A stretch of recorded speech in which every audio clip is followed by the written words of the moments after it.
Les recuerdo, el título de la clase pasada fue La Iglesia de Cristo ante los retos intelectuales de los últimos tiempos. En cada iglesia que hemos visto, en cada tiempo, en cada siglo, hemos visto que la Iglesia de Cristo se ha enfrentado a diferentes situaciones.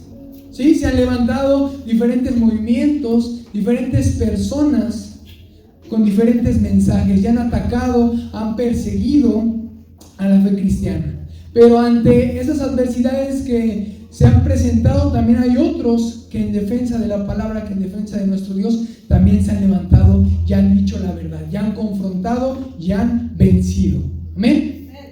Bien, hermano, entonces en este tiempo que vimos la clase pasada, en la Iglesia de Cristo ante los retos intelectuales de los últimos tiempos, vimos a ciertos personajes que, como ya son más actuales, estamos en el siglo XIX y estamos en el siglo XX, y nos suenan un poquito más estos personajes, estos intelectuales. ¿Se acuerda de alguno? Karl Marx. Karl Marx, perfecto. ¿Y qué nos hablaba Karl Marx? Sobre el capitalismo y el socialismo. Así es, nos hablaba acerca del capitalismo, sobre el comportamiento humano, hablando de manera política. También él atacó en cierto punto a la iglesia, y es lo que vamos a ver más adelante, pero no me adelanto. Mejor mencióneme otro personaje que hayamos visto. Darwin. ¿Y de qué nos habla Darwin? De la evolución, la teoría de la evolución, ¿verdad? También teníamos a otro importante, ¿se acuerdan? ¿Ese qué hizo? La ley de los tres estados, que habla que primero, cuando somos chiquitos y no entendemos, hablamos de la religión, luego ya pasamos a un estado más físico y llegar a la metafísica. Amén. También teníamos uno más importante, exactamente. En el campo de el psicoanálisis tenemos a Freud, que ¿qué nos decía él? ¿Se acuerdan? Pues que todo justificaba el pecado. Decía Exacto. que todo es porque no lo conocemos y que todos tenemos el perdón, y de ahí viene la frase de que todos somos hijos de Dios. Así es. Bien, habla acerca del comportamiento. Teníamos estos 4 o 5 hombres que estaban en este siglo sacando sus teorías, sus pensamientos. Ellos se pusieron a estudiar, se pusieron a investigar, y cada uno llegó a ciertas conclusiones. Pero veíamos que cada uno de ellos tomaba muchas bases ¿de dónde? De la Biblia. En algún punto ellos llegaron a desviar su camino, pero todo empezaba en la Biblia y también terminaba en la Biblia. Muchos más científicos han comenzado tratando de refutar lo que dice la palabra de Dios, llevarla contra, ¿no? Si la Biblia está a la derecha, ellos quieren ir a la izquierda. Pero ¿qué creen, hermano? Ellos terminaron dando una vuelta así completa y llegaron nuevamente aquí a la palabra de nuestro Dios, porque nosotros tenemos la verdad y está escrita aquí. Nosotros tal vez no podemos entender cómo es que comprenden esos escritos, esos libros, esas teorías, pero no pueden entender que hay un Dios que los ama y que es el creador de todas las cosas, de todo lo que podemos ver. Bien, hermano, nosotros nos aferramos a la palabra de nuestro Dios hoy y siempre. Este último, hermano, que vimos, esto de Karl Marx, lo vamos a mencionar más adelante, porque el tema del día de hoy, hermano, es la iglesia en los vencedores del siglo XIX y principios del siglo XX, en el cual vamos a estar viendo un poco más del comunismo. Bien, pero la clase pasada vimos también al liberalismo, el liberalismo que surgió a raíz de estos pensadores, de estos que empezaron a sacar sus teorías, sus estudios. Se creó el liberalismo. ¿Qué decía el liberalismo, hermano? Creía firmemente en el avance de la ciencia. Trataron de reinterpretar todo lo establecido por la palabra de Dios. Lo que ya se creía, le trataron de dar un giro completo, pasando por alto la palabra de Dios. Querían descartar por completo esto. Para ellos esto era viejo, esto ya no servía. Ellos querían algo nuevo, algo que los sorprendiera, donde dándole más peso a las teorías, hermano, y a los pensamientos de las personas, creyendo que la Biblia era algo antiguo y obsoleto. Y nosotros podemos ver que en nuestros tiempos esta palabra nos sigue nutriendo, esta palabra nos sigue vivificando. Pero estos liberales intentaron refutar cada uno de los términos que dice aquí la palabra de Dios sin tener una respuesta positiva. La respuesta que surgió a partir del liberalismo fueron los fundamentalistas, que opuestos a lo que estaban haciendo estos liberales, ellos estaban fundamentándose totalmente en la palabra de Dios. ¿Qué tiempo que tenía como objetivo, hermano, contrarrestar lo que se estaba viviendo? Surgió en una conferencia, las iglesias se juntaron para poder establecer las bases, para que no llegaran a moverles tan fácil el tapete, como dicen por ahí, sino que ellos supieran dónde estaban parados, cómo estaban parados y cómo se iban a defender ante estas nuevas teorías que iban a surgir. Algunas de estos puntos importantes que los fundamentalistas establecieron fue la inefabilidad de la palabra, que no puede haber, no se puede cuestionar lo que dice la palabra de Dios. Es verdadera, es viva y nos sigue enseñando bastantes cosas. Nos hablaron acerca también de la Trinidad, que también era un punto importante. No se podía cuestionar esto: el Padre, el Hijo y ¿quién más? Y el Espíritu Santo. No más, hasta ahí. La Trinidad, la divinidad y el nacimiento virginal de Cristo. Porque no solamente ahorita, sino hemos visto en unas lecciones atrás, muy atrás, que esto también fue cuestionado. Le querían quitar esa parte esencial a Cristo, que era uno más de nosotros. Le querían quitar su divinidad a Cristo. Y esto no podía ser puesto en duda, tenía que ser un punto importante. También ellos pusieron como estatuto la creación y la caída del hombre. Esto no se podía cuestionar. La creación y la caída del hombre tenía que ser siempre predicada y enseñada, así como la resurrección corporal y la ascensión de Cristo. No se podía poner en duda que Cristo había descendido del cielo, había muerto en una cruz y resucitado al tercer día. Eso tampoco se podía cuestionar, como lo estaban haciendo ciertos hombres. Entonces, esta organización o estas iglesias estaban cumpliendo lo que dice la palabra de Dios aquí en Apocalipsis. Así que vamos aquí, capítulo 3, al versículo 11. ¿Ya lo tiene ahí? ¿Qué dice capítulo 3, versículo 11?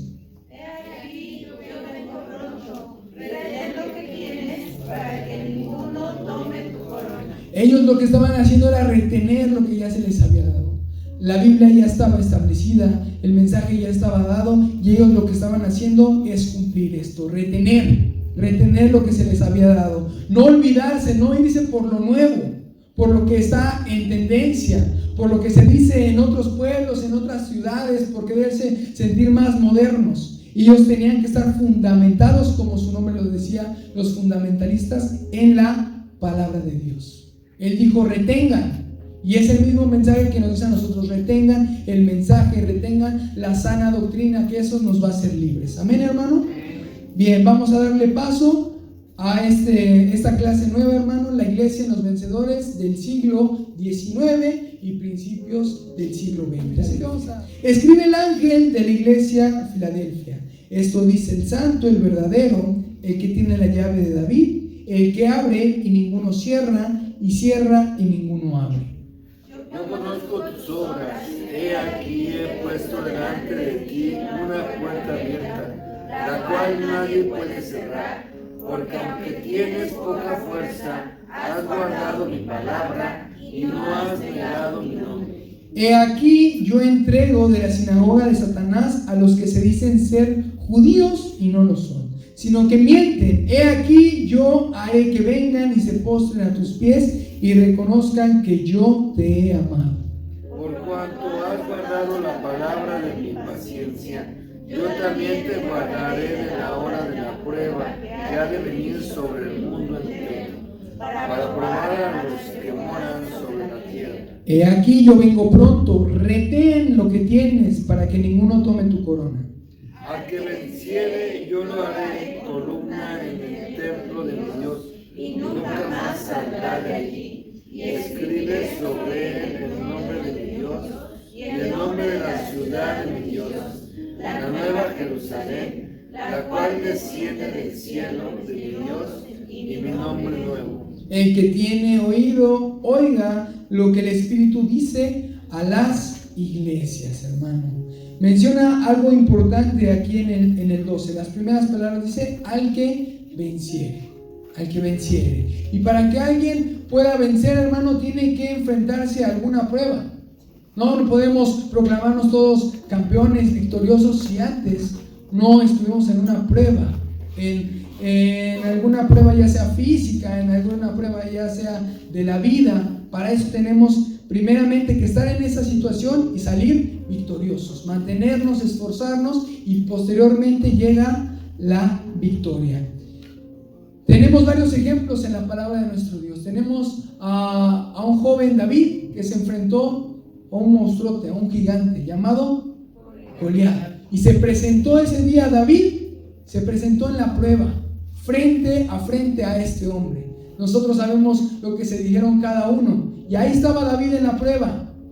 Y se esforzó y se mantuvo firme, con la autoridad que Dios le dio, con la confianza que Dios da. Y se paró ante ese problema y obtuvo la victoria. Pero entró a la prueba. Estuvo ahí en la prueba y salió victorioso porque confió en Dios. Tenemos también a un Daniel que fue echado al foso de los leones. Estaba en la prueba y se mantuvo confiando en Dios y obtuvo la victoria. Tenemos a un Cristo que aunque a los ojos de las demás personas que lo estaban viendo desangrarse en la cruz, Él estaba obteniendo la victoria porque se estaba manteniendo y fue victorioso. Hermano, para que nosotros podamos vencer tenemos que entrar a la prueba, tenemos que entrar a esos retos que nos pone nuestro Dios y mantenernos, hermano. Se dice fácil ser victorioso, pero hay muchas cosas atrás. Si hablamos acerca del deporte, pues vemos que tal vez si hablamos del boxeo, son minutos los que están arriba de un cuadrilátero, pero la preparación previa es demasiada. Y en cualquier disciplina que usted pueda conocer, es mucha la preparación para ese momento, donde pueden o no obtener la victoria. Uno de los precios que se debe pagar en este tiempo era contrarrestar el movimiento comunista. Para que estos hombres de Filadelfia, usados por Dios, pudieran llamarse victoriosos, tenían que contrarrestar a los comunistas, que era el movimiento que estaba surgiendo, que era la amenaza que estaba en ese momento, hermano, enfrentándose no solamente a un hombre, no solamente a una teoría o a un pensamiento, sino a una generación que estaba buscando modernizarse. En este tiempo del siglo XIX y del siglo XX hubo muchas revoluciones en muchas partes del mundo, muchos cambios, y a eso se estaba enfrentando la iglesia de Cristo. No se estaba quedando atrás, sino que estaba dando la cara ante esos problemas y saldría victoriosa. Gloria a Dios, hermano. Vamos a 1 de Juan, capítulo 4, y le vamos a dar lectura del 4 hasta el 6. Retrocedo un poquito, hermano, del libro de Apocalipsis. Ahí tenemos 1 de Juan, capítulo 4, del 4 al 6. Dice la palabra de Dios, el 4, usted lee el 5. Dice: hijitos, vosotros sois de Dios y los habéis vencido, porque mayor es el que está en vosotros que el que está en el mundo. 5. Ellos son del mundo, por eso hablan del mundo, y el mundo los oye. Nosotros somos de Dios. El que conoce a Dios nos oye. El que no es de Dios no nos oye. En esto conoceréis el espíritu de verdad y el espíritu de error. Nosotros somos más que victoriosos por medio de aquel que nos amó, de aquel que nos salvó. Amén, hermano, ¿está contento? Somos victoriosos, hermano, porque Él ha librado la batalla. Bien, hermano, entonces vamos a entrar de lleno a el comunismo. Y para esto, hermano, vamos a poner un video, y yo le pido, hermano, si tiene una plumita, si tiene una hojita, apunte palabras clave. El comunismo es una ideología, una doctrina de organización social.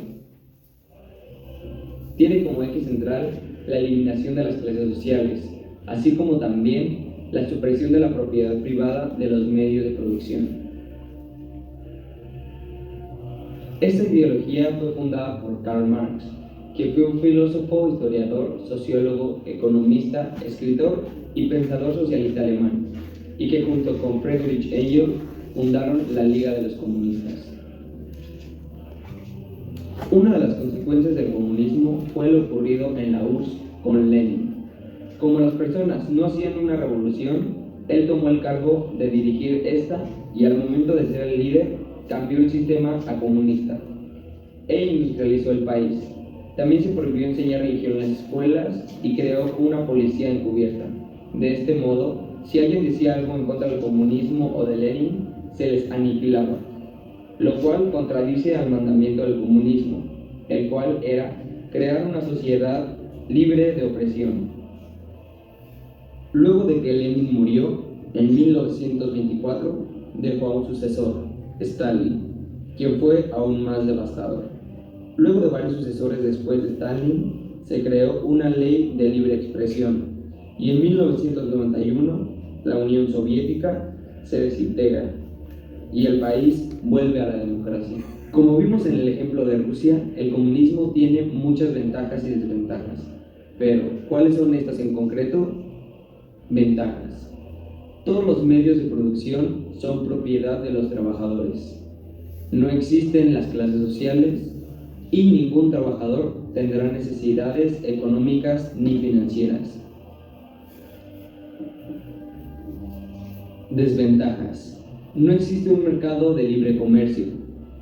Solo es posible un sistema comunista mediante una revolución violenta, puesto que los empresarios y capitalistas no permitirían desprenderse de su ganancia ni de sus propiedades.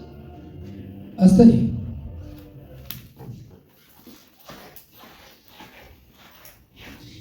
Bien, hermano. Aquí nos explican qué es el comunismo y algunas de sus características. ¿Se apuntó esas palabras? ¿Sí se acuerdan? Vamos a hacer una lluvia de ideas apoyados de nuestra hermana Anita. Aquí vamos a ir anotando cada una de esas características que a usted le llamó la atención, que recuerda, y de ahí vamos a sacar nuestro concepto de qué es comunismo. ¿Amén? Entonces, ¿alguien quiere participar? Sí. Eliminación de clases sociales. Ajá.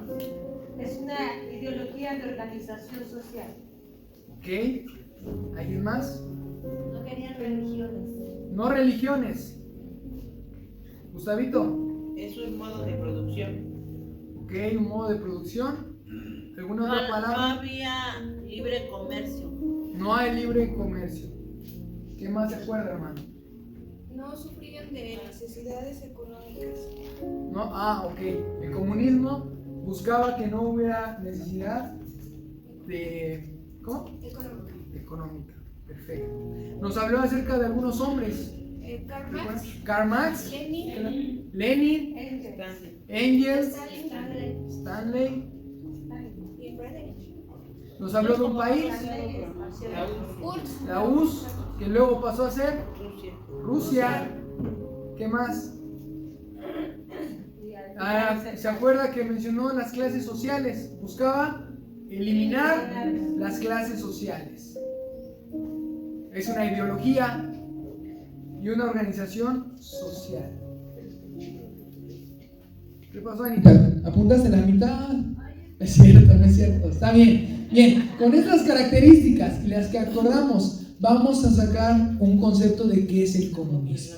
Con estas características podemos tomar que el comunismo era una organización social que buscaba que no hubiera religión, que no hubiera un libre comercio, que no hubiera necesidad económica en el pueblo, y también tenía como objetivo eliminar las clases sociales.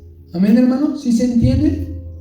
Con estas características nosotros podemos entender qué es el comunismo. Yo aquí también creé un concepto, mi propio concepto. El comunismo es una ideología o movimiento social que tiene como fin la eliminación de las clases sociales, creada por Karl Marx, lo que habíamos mencionado, y Federico Engels, que más tarde fue utilizada por la URSS. ¿Y quién la ocupó ahí? Lenin, este otro personaje que nos mencionó. Este hombre tomó el comunismo para crear una revolución en la URSS y poder llegar a lo que ahora es Rusia. Fue gobernada por el comunismo, hermano. La siguiente diapositiva, por favor, Anita, muchas gracias. Y es muy característico del comunismo su bandera. Ahí podemos ver dos elementos. ¿Cuáles son estos dos elementos?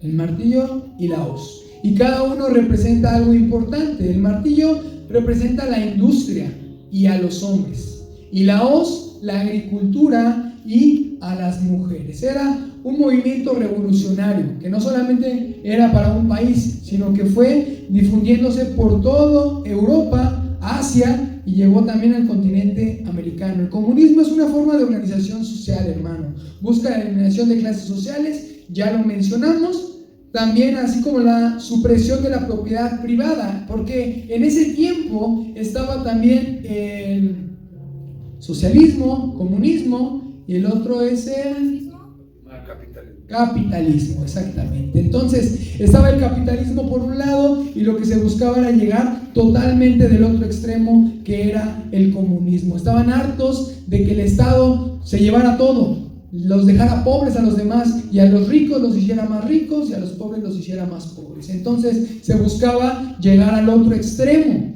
Fue muy extremista este movimiento, porque buscaba repartirles a todos por igual. Si vemos en el video que había un abogado de un lado y del otro lado estaba, me parece, un agricultor, y tenía un signo de igual porque ganaban lo mismo. Actualmente no es así. Depende de tu profesión, depende en dónde estés trabajando, ganas tu sueldito, pero lo que buscaba era mantener a todos por igual. Por eso decía que buscaba eliminar las clases sociales. De esta manera buscaba eliminar las clases sociales. Pero déjeme le digo, hermano, que aunque se estableció en muchos países y de muchas formas, nunca se llegó a concretar exactamente la esencia del comunismo. Jamás se logró, porque era muy difícil que esto se pudiera establecer. No rindió fruto como ellos pensaban. Aunque incitó a muchas revoluciones, inspiró a muchos pueblos, jamás se pudo establecer realmente lo que era el comunismo. Las naciones que habían adoptado el comunismo tenían como filosofía e ideología el concepto de que la religión era ¿se acuerdan? El opio de los pueblos, que esto hacía referencia a que la religión era un apaciguador del pueblo, que era un método con el cual el gobierno podía tener tranquilos al pueblo. Era lo que se refería, porque aunque decía el comunismo que no se metía con la religión, que no se metía con esto, fue totalmente un engaño, sino que buscó el comunismo erradicar cualquier tipo de religión. Todo lo que fuera en contra de Dios lo trató de eliminar. Por eso trataron a toda costa de eliminar el cristianismo, porque era su contrincante directo, el comunismo contra el cristianismo. El cristianismo evangélico fue cruelmente señalado y perseguido en estos lugares y en este tiempo, hermano, por el comunismo. Ellos, hermano, crecieron exponencialmente hacia todos los pueblos, creyendo ciegamente que tenían un destino, motivados por las sectas que se estaban formando, hermano. Vimos en otras ocasiones que las sectas eran motivadas porque sabían que ellos estaban en lo correcto y querían cambiar al mundo. Esa era su motivación. Yo tengo la verdad y tengo que decírsela a todos y tengo que cambiar su forma de pensar. Pues el comunismo tenía esa misma esencia. Quería convencer a las demás personas a toda costa que era la respuesta a los problemas que se estaban viviendo en ese tiempo. Su destino era crear un mundo nuevo y regenerar a la humanidad. ¿Suena pasivo? No, ¿verdad? Suena autoritario, hermano. Para hacerlo necesitaban conquistar a las naciones. Nada más, no convencerlos, sino conquistar a las naciones, desbaratar el sistema capitalista mediante la dictadura comunista, establecer el ambiente regenerador del socialismo. Aquí tenemos una mezcla, hermano, de capitalismo, socialismo, comunismo. Ellos mismos le comentaba que no pudieron establecer jamás el comunismo. Llegaron a un punto medio entre el capitalismo y el comunismo, que fue el socialismo, pero jamás se pudo establecer como tal el comunismo. La filosofía que llevaban estos hombres, hermano, enseñaba que Dios no existe, que la materia, el motivo de la suma de todo cuanto hay en este mundo, era los hombres, lo material, que cada individuo es un cuerpo cuyo estómago segrega jugos gástricos, el hígado bilis, el cerebro emema, emociones y pensamientos. O sea, ellos iban a lo más primitivo. No existe un Dios, sino nada más lo que tú puedes ver. Un brazo, 2 brazos, 5 dedos y hasta ahí para de contar. Ellos iban a lo más rudimentario, que no existe el alma, que no hay espíritu, que no hay cielo que ganar ni infierno a qué temerle. Se ha nacido en una vida de la ciencia, en una era, y no se necesita de Dios para poder ganar nada. O sea, estaban descartando por completo el cristianismo. No solamente lo estaban haciendo a un lado, sino lo querían erradicar por completo. Vamos a Santiago capítulo 3, versículo 13 y hasta el 18 le vamos a dar. ¿Quién es sabio y entendido entre vosotros? Muestre por la buena conducta sus obras en sabia mansedumbre. 14. Pero si tenéis celos amargos y contención en vuestro corazón, no os jactéis ni militáis contra la verdad. Porque esta sabiduría no es la que desciende de lo alto, sino terrenal, animal y diabólica. Porque donde hay celos y contención, ahí hay perturbación y toda obra perversa. Ahí viene lo contrario, pero la sabiduría que es de lo alto es primeramente pura, después pacífica, amable, benigna, llena de misericordia y de buenos frutos, sin incertidumbre ni hipocresía. 18. Y el fruto de la justicia se siembra en paz para aquellos que hacen la paz. Amén, hermano. Leíamos al principio que esta sabiduría terrenal, dice, es animal, es diabólica, y en ella hay celos y contiendas. Por eso le estaba mencionando que el comunismo jamás se pudo establecer, porque ni ellos mismos se ponían de acuerdo, porque era el pensamiento de un hombre y jamás se pudo establecer. Pero la sabiduría que desciende de lo alto es pura, es pacífica, es amable. Hay una diferencia enorme a lo que establece nuestro Dios y lo que querían establecer estos hombres. Este gobierno no funcionaba, y actualmente también nosotros conocemos ciertos países comunistas y no les funciona ese sistema y se están muriendo de hambre y no se ha podido concretar, hermano. El comunismo pronto se expandió hacia otros países. Para los años 70, o sea, ya muy cerca, hermano, ya había 16 naciones comunistas en Europa y en Asia. Después se extendió el comunismo hacia África, América y Medio Oriente, y en estos países el cristianismo fue y es perseguido actualmente, hermano. Ya hablando de este año, hermano, 2023, nosotros conocemos que hay únicamente 5 países comunistas. Solamente 5 países comunistas. Es China, Cuba, Corea del Norte, Vietnam y Laos. ¿Podemos poner la diapositiva, por favor? La de los países. La que sigue. Esa. Así estaba, hermano, en el siglo XIX y el siglo XX. Eso que ve marcado en rojo, hermano, eran los países comunistas. Todos esos eran los países que estaban con esta forma de gobierno comunista. Pasamos a la que sigue. Y actualmente tenemos estos 5 países que están distribuidos de la siguiente manera. De este lado está Cuba, aquí pegado a América, y del otro lado tenemos a China, Corea del Norte, Laos y todos esos países que siguen practicando esta ideología, hermano. El Islam es la primera religión, hermano, que persigue a los cristianos, pero el comunismo es el número 2. Están en la segunda posición de aquellos que persiguen a la iglesia cristiana. En algunos de los países la pertenencia de los seguidores de Cristo es nula o mínima, hablando de los países comunistas. Es una batalla que ellos libran dentro de estas naciones, porque no se les permite poder profesar su creencia, teniendo que ocultarse o morir en la batalla. Pero no debemos de olvidar, hermano, que la iglesia en este mundo espera pacíficamente la venida del Señor y se tiene que seguir esforzando. A pesar de las pruebas, a pesar de las dificultades, de las restricciones que puedan surgir, hay personas que se están esforzando.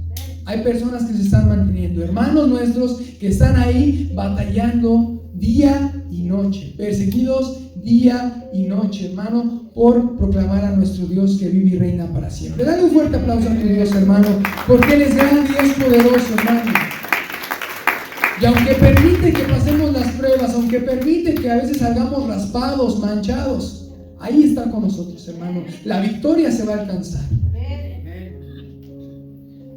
Hay un pastor llamado Itiel Arroyo, hermano, que vi un video de él en la semana y hablaba acerca de Jesús cuando estuvo en la cruz y decía que Él no se bajó de la cruz, sino se mantuvo ahí en todo tiempo, aunque Él podía bajarse. Y esto es algo que conocemos y hemos escuchado muchas veces.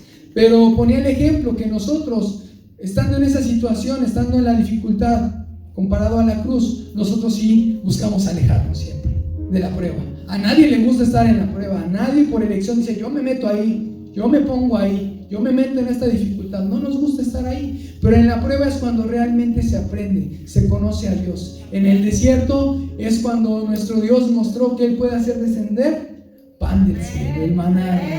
En el desierto es cuando ellos pudieron ver que de la roca sale el agua, hermano. Entonces en esos puntos es cuando nuestro Dios verdaderamente lo podemos ver manifestado.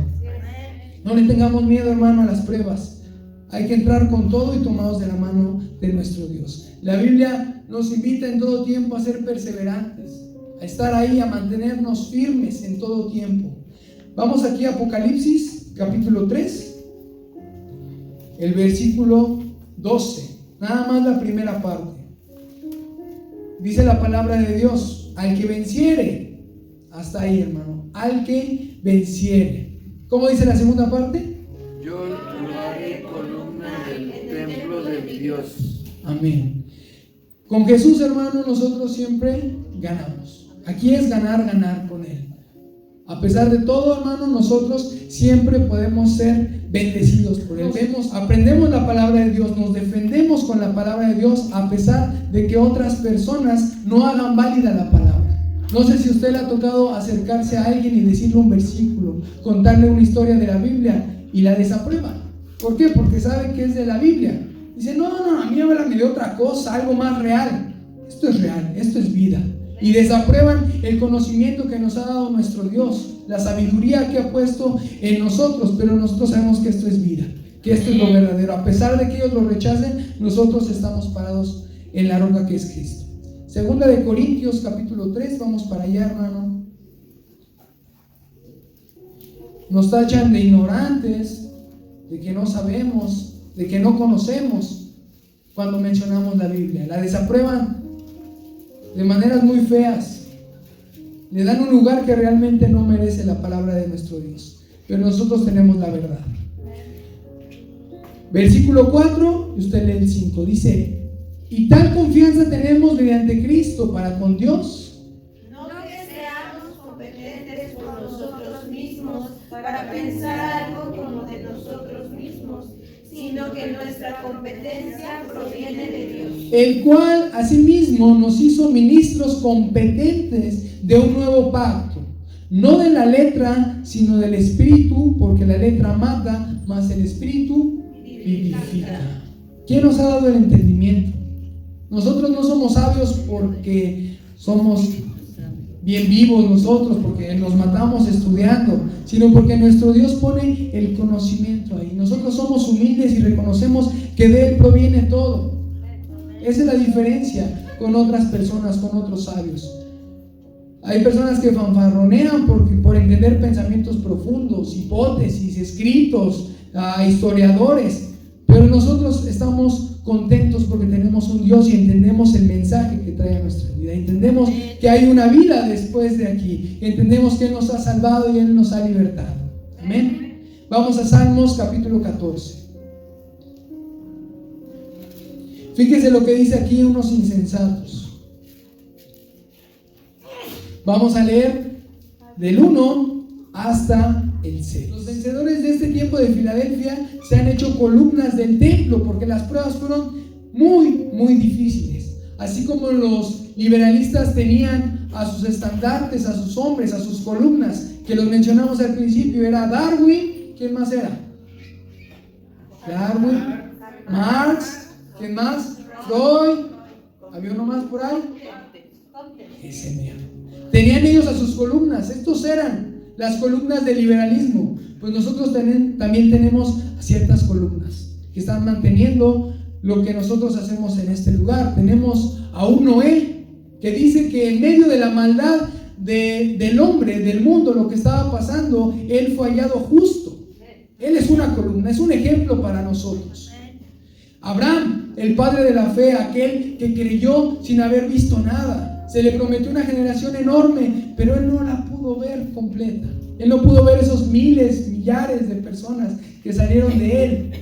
Pero él creyó cuando no había nada. Moisés en el desierto pudo creer. Es otra columna que nosotros tenemos. Es un ejemplo que nosotros podemos ver. Samuel dice que estaba en un tiempo de escasez de la palabra y de la visión. Que en ese tiempo, cuando estaba Samuel pequeño, dice que no había palabra y no había visión de parte de los sacerdotes, y ahí estuvo él, hermano, manteniéndose siempre. Ya más actual, hemos visto a Martín Lutero, que también puede ser una columna. Vimos a Juan Calvino, vimos a Juan Knox, a Oliver Cromwell, a Juan Wesley y a más personajes. En este libro hemos visto muchos personajes en la historia de Cristo que pueden ser pilares importantes, que nos han motivado. No sé si usted de este lugar ha salido motivado al ver cómo han resistido la prueba, cómo se han esforzado y cómo han llevado el evangelismo a esos países que decían: no, para allá no vayas, te van a matar. No me importa, yo voy a ir ahí. Pero es bien difícil, no te vas a poder llevar a tu familia, se va a tener que quedar aquí. Yo voy allá, yo me voy a esforzar. Y esas son unas columnas que también nosotros tenemos. Y nuestro mayor estandarte, ¿quién es? El Señor Jesucristo. Él es nuestra columna, Él es nuestra roca firme en la cual nosotros estamos parados. Y no importa qué corriente, qué ideología, qué pensamiento venga, nosotros estamos parados en Él, en nuestro Señor Jesús. Dice el necio en su corazón: no hay Dios. ¿Quién está hablando? Está hablando un necio, hermano, para que podamos entender. Dice el necio en su corazón: no hay Dios. Se han corrompido, hacen obras abominables, no hay quien haga el bien. El 2, hermano. Jehová miró desde los cielos sobre los hijos de los hombres para ver si había entendido que buscara a Dios. Todos se desviaron, a una se han corrompido. No hay quien haga lo bueno, no hay ni siquiera uno. Pero aquí cambia. ¿Qué dice el 4? No tienen discernimiento todos los que hacen iniquidad, que devoran a mi pueblo como si comiesen pan, y a Jehová no invocan. Ellos temblaron de espanto porque Dios está con la generación de los justos. El consejo del pobre se ha burlado, pero Jehová es su esperanza. Como dice, del consejo de quién? Del pobre se han burlado, pero Jehová es nuestra esperanza. Dice el 7: que de Sión saliera la salvación de Israel. Cuando Jehová hiciese volver a los cautivos de su pueblo, se gozará Jacob y se alegrará todo Israel, hermano. La versión, traducción lenguaje actual, de 4 al 6, hermano, nos dice lo siguiente: ustedes, gente malvada, que allí están, llenos de miedo, que jamás buscan a Dios, que se hartan de comida a costillas de mi pueblo, debieran saber esto: Dios está con los buenos. Y aunque ustedes desbaratan los planes de los humildes, Dios es quien los protege. La sabiduría es de nuestro Dios, hermano. Ellos pueden decir lo que quieran, ya no hay Dios. No hay Dios. Si hay Dios, porque hay pobreza. Si hay Dios, porque hay hambre. Si hay Dios, porque hay guerras, porque hay tanta dificultad en el mundo. Ellos son necios y hablan desde su necedad. Y dice la palabra de Dios: deja al necio en su necedad. Pero nosotros seguimos confiando en Dios, es aquel que nos da toda la sabiduría. También tenemos a un Pablo que aquí humildemente reconoce a 3 personas que eran columnas de la iglesia. Vamos ahora a Gálatas capítulo 2, versículo 9. Quien lo tenga primero dice amén. ¿Le puedes dar lectura, Uni, por favor?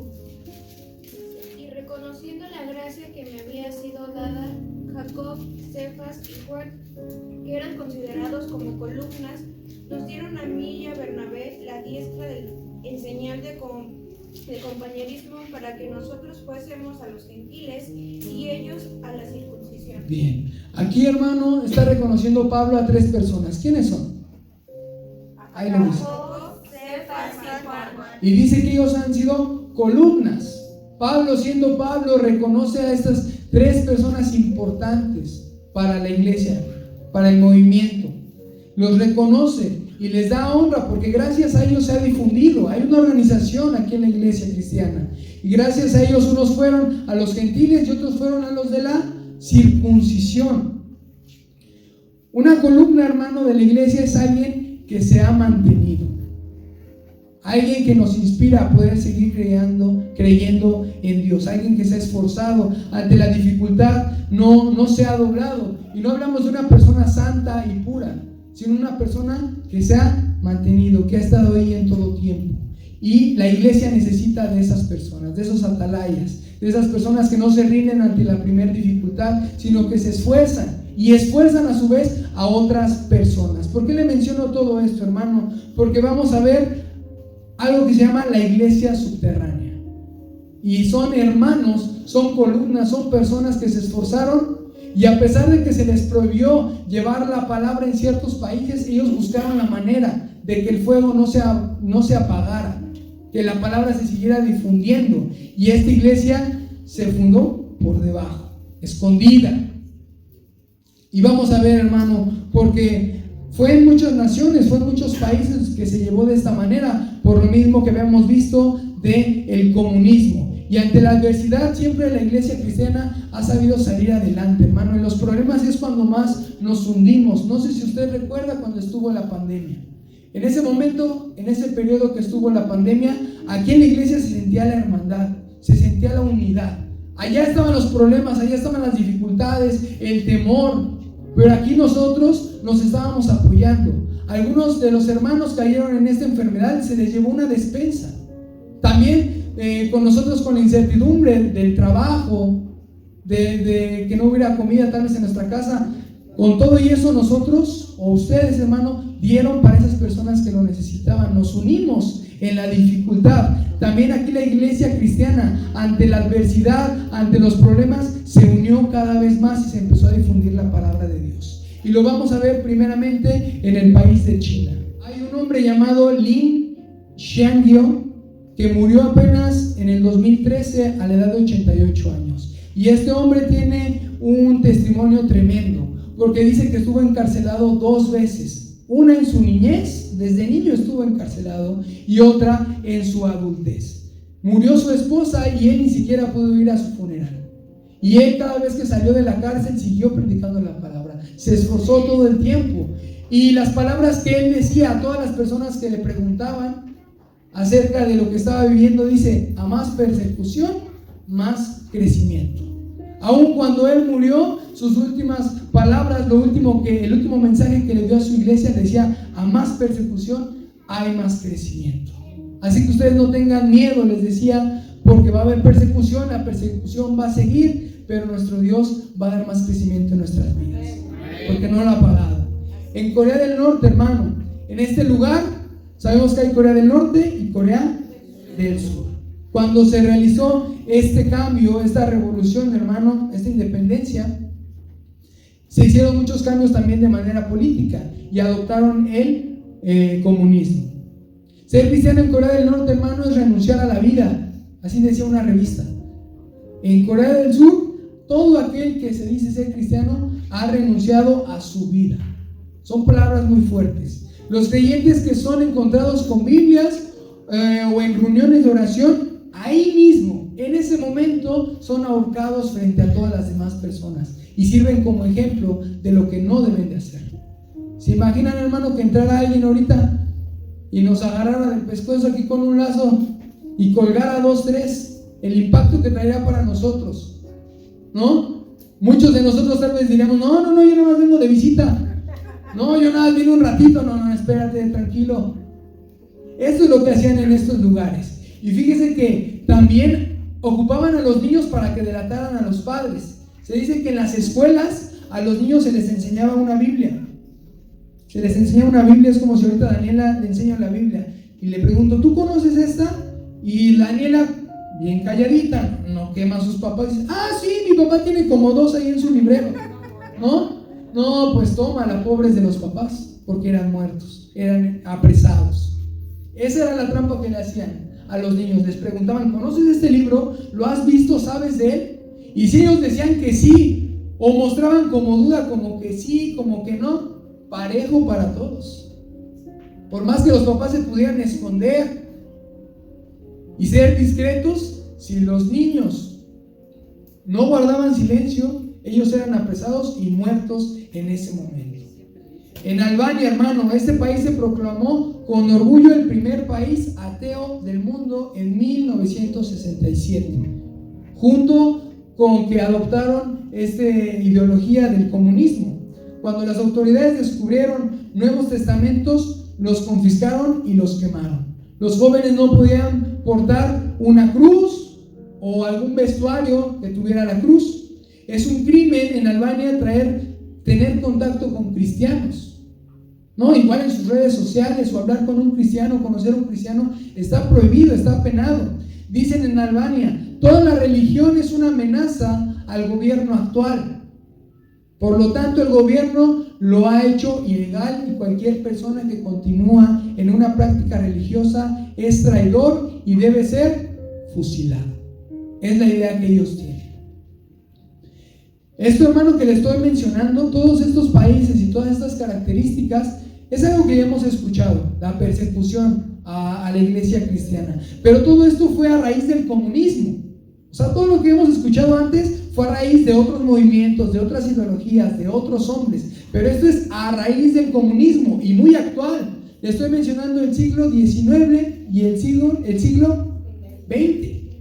Totalmente actual. No les voy a preguntar a nadie su edad ni en qué año nació para no quemar a nadie, pero a muchos les tocó esto. El principio de esto estaba pasando en otros países, en otros lugares. A raíz del comunismo vino una persecución aún mayor para la iglesia. En Laos el gobierno ha nacionalizado tierras, edificios, productos agrícolas y ganado. Y esto es contrario al comunismo. O sea, ellos se llamaban comunistas, pero no estaban cumpliendo con lo establecido. Y ellos se apropiaron de todo esto y a los jóvenes desde muy temprana edad los metieron al ejército. Y a varios pastores se los han llevado encarcelados. Y esta es la manera en la cual ellos han evitado que se reúna la iglesia cristiana y que se difunda el mensaje. En Mongolia también se ha suprimido todo rasgo de cristiano, con un control estricto de iglesias inscritas. Ahí el método para poder erradicar a los cristianos es que tenían que estar inscritos ante la ley. Y con eso no solamente era un registro, sino también les decían qué enseñar y qué no enseñar. Esto era el control que tenían con ellos. A ellos les pedían que no predicaran a Cristo como Salvador. ¿Se imagina? Entonces, ¿de qué vamos a predicar? ¿Qué mensaje se va a llevar si no les permiten a ellos predicar a Cristo como Salvador? Tampoco les permitían hablar acerca de la segunda venida de Cristo. Entre algunas de las restricciones, estas eran las más severas para la iglesia en Mongolia. A pesar de eso, se levantaron varias iglesias subterráneas, como se lo había mencionado, y ahí, sin un registro, se predicaba verdaderamente la palabra de Dios. En Rusia, la constitución de este país garantizó la libertad de los cultos. Eso mencionaban al mundo, pero realmente no cumplieron con ninguna de estas garantías. Hay persecución, infiltración y control de iglesias, como lo había también en Mongolia. Todo esto, hermano, en contra de la iglesia. También tenemos en Rumania. Esto fue uno de los países que más practicó la tortura, porque no solamente era el encarcelamiento ni la muerte, sino también la tortura. Y aquí, hermano, dicen que ellos eran golpeados, eran torturados. Por años estaban apartados en celdas. No sé si usted ha escuchado lo que dicen del Chapo ahorita, cómo está encarcelado, que dicen que no puede ver ni la luz del día, que se está volviendo loco. De hecho, están apelando para darle, su abogado está apelando para que lo pudieran cambiar a otro lugar, donde mínimo pudiera ver el sol, pudiera ver otras personas, porque se está volviendo loco. Eso se lo estaban haciendo a los pastores. Sin deberla ni temerla se la estaban haciendo a los pastores, lo estaban poniendo aparte, sin poder ver a nadie. Dice que pasaban meses sin poder ver a una sola persona, a un niño, a un hombre, un carcelero, a quien fuera. Ellos perdían la noción del tiempo. Estaban muy mal alimentados, se morían de hambre. No podían ver mucho menos una Biblia, no les daban ni siquiera algo para escribir. Dice que los colores de su ropa era gris, así como el de su rostro, porque no les daban ni siquiera la luz del día. Todo era gris para ellos, todo era dificultad para ellos, y ahí morían. Esa era la idea, encarcelarlos, volverlos locos, era tortura, hasta que al fin llegara su muerte. Y por último, hermano, Vietnam. Muchos creyentes están presos todavía por su fe. En la actualidad siguen muchos presos por profesar la palabra de nuestro Dios. A estos los mandaban a la cárcel por inestables. Aquí en este país los declaraban locos. Hemos visto en cada país una táctica diferente. Aquí todos les llamaban locos. Y en lugar de encarcelarlos, los llevaban a un manicomio, porque ellos no sabían lo que estaban diciendo. Ellos no tenían cordura en su predicar, en su enseñar. En Vietnam nos tachan de locos a los cristianos, de insensatos. Vamos a Hebreos capítulo 11, versículo 36. Esto es lo que estaba sufriendo la iglesia a raíz del comunismo. Que algunos pueden decir que nada más es una ideología política, una ideología social, pero que realmente tenía un trasfondo diferente, y era acabar con este movimiento cristiano. Si pueden ir pasando, mis hermanos, por favor. ¿Ya lo tiene? Hebreos capítulo 11, del 36 al 39. Yo le leo el 36. Dice: otros experimentaron vituperios y azotes, y a más de estos prisioneros y carceleros. Fueron apedrados, azotados, puestos a prueba, muertos a filo de espada, anduvieron de acá para allá, cubiertos de pieles de ovejas y de cabras, pobres, angustiados y maltratados, de los cuales el mundo no era digno, errando por los desiertos, por los montes, por las cuevas y por las cavernas de la tierra. todos estos, aunque alcanzaron buen testimonio mediante la fe, no recibieron lo prometido. Aquí tenemos varias dificultades por las cuales pasaron: vituperados, azotados, prisioneros, estuvieron en cárceles, muchas dificultades que han pasado todos aquellos que han compartido la palabra, pero se han mantenido fieles, se han mantenido, y nuestro Dios responde a esa fidelidad que hay de nuestra parte. Había dos hombres que estaban encarcelados, y estos hombres se pusieron a cantar. ¿Y qué fue lo que pasó? ¿Qué pasó cuando estos hombres cantaron en la cárcel?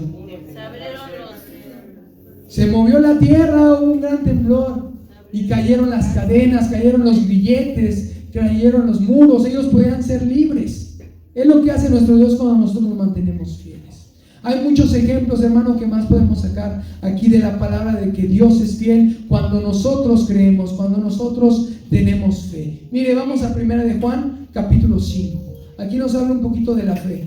Dice: todo aquel que cree que Jesús es el Cristo es nacido de Dios, y todo aquel que ama al que engendró, ama también al que ha sido engendrado por él. 2. En esto conocemos que amamos a los hijos de Dios, cuando amamos a Dios y guardamos sus mandamientos. Pues este es el amor a Dios, que guardemos sus mandamientos, y sus mandamientos no son gravosos.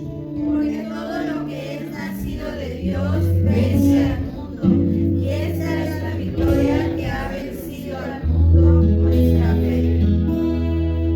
¿Quién es el que vence al mundo sino el que cree que Jesús es el Hijo de Dios? Esto nos dice la palabra de Dios. Y yo le quiero preguntar a usted, hermano: ¿estamos venciendo? ¿Estamos venciendo? Póngase de pie, hermano. ¿Estamos venciendo? ¿Tenemos a Cristo en nuestras vidas? ¿Somos más que vencedores? ¿Amén? Somos más que vencedores porque creemos en Él. Así dice su palabra: todo aquel que es nacido de Dios y todo aquel que le ama es engendrado y ama también a aquel que lo ha enviado. Así que nosotros seguimos confiando en Dios, hermano. No importa por qué desiertos podamos pasar, por qué males, por qué dificultades, hay que mantenernos, hermano, e inspirarnos en estos hombres que hemos estado viendo. No solamente son nombres que deben de pasar de largo, sino tenemos que aprender algo, llevarnos un mensaje, que se han esforzado ellos por mantener viva la llama de la palabra de nuestro Dios, y nos tiene que inspirar a nosotros. Tenemos que nosotros salir de este lugar queriendo llevar la palabra a otros lados, a nuestros familiares, a nuestros conocidos, porque la palabra de Dios dice que corre velozmente, pero nosotros tenemos que ser esos portadores de la palabra. Tenemos que decidir vencer, y vamos a vencer con la palabra de Dios. Así que ahí cierra tus ojos, hermano. Vamos a hacer una oración. Padre Santo, queremos pedirte, Señor, que tú nos hagas vencedores, Señor, porque nuestras propias fuerzas, con lo que nosotros tenemos, no podemos vencer, Señor, pero estando de tu lado